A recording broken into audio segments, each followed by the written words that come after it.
sport. Let's play together.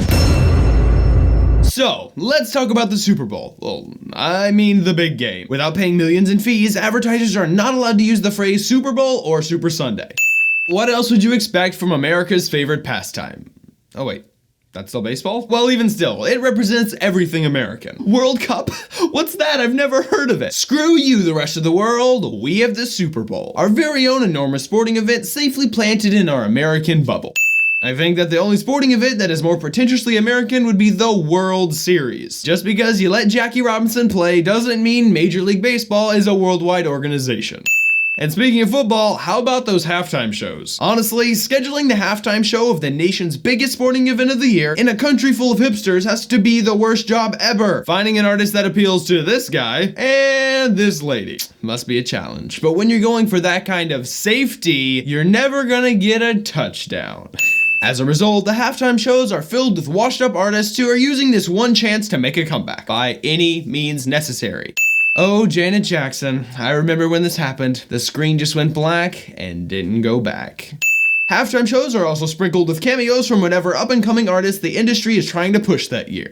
While musical acts get paid a ton of money, they also have to indicate to their fan base that they can still stick it to the man. Madonna made an obligatory world peace sign at the end of her extremely offensive, racist, and obscenely lavish halftime performance. Yeah, because that totally changed the world.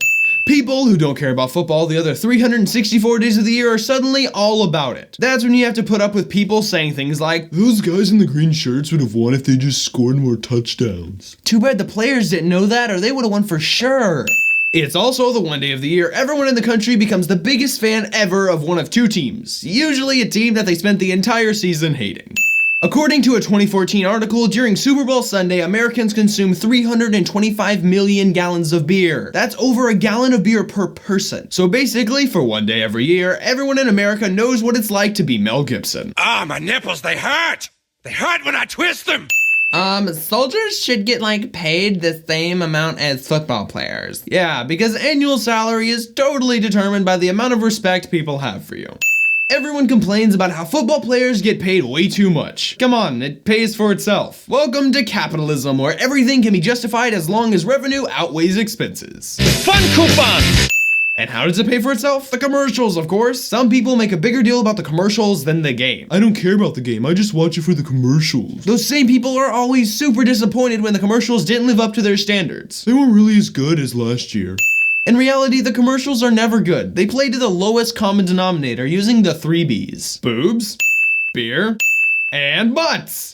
Oh, I guess balls too, so 4 Bs. People somehow always get surprised when someone gets hurt. How? You are watching a game where you violently applaud spine-shattering hits. We are paying people millions of dollars to hurt each other, and we are okay with that. And I'm not okay with that. But with enough beer and cheerleaders, I can be okay with that. Unfortunately, the more injuries the game has, the more safety measures are implemented. At this rate, the 2025 Super Bowl's main sponsor will have to be Nerf. Well, actually, it's sole sponsor, because, it's Nerf or nothing.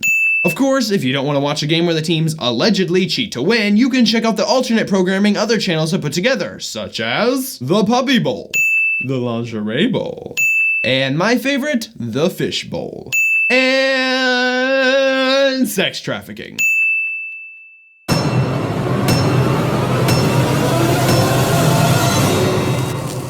I've handled dozens of balls.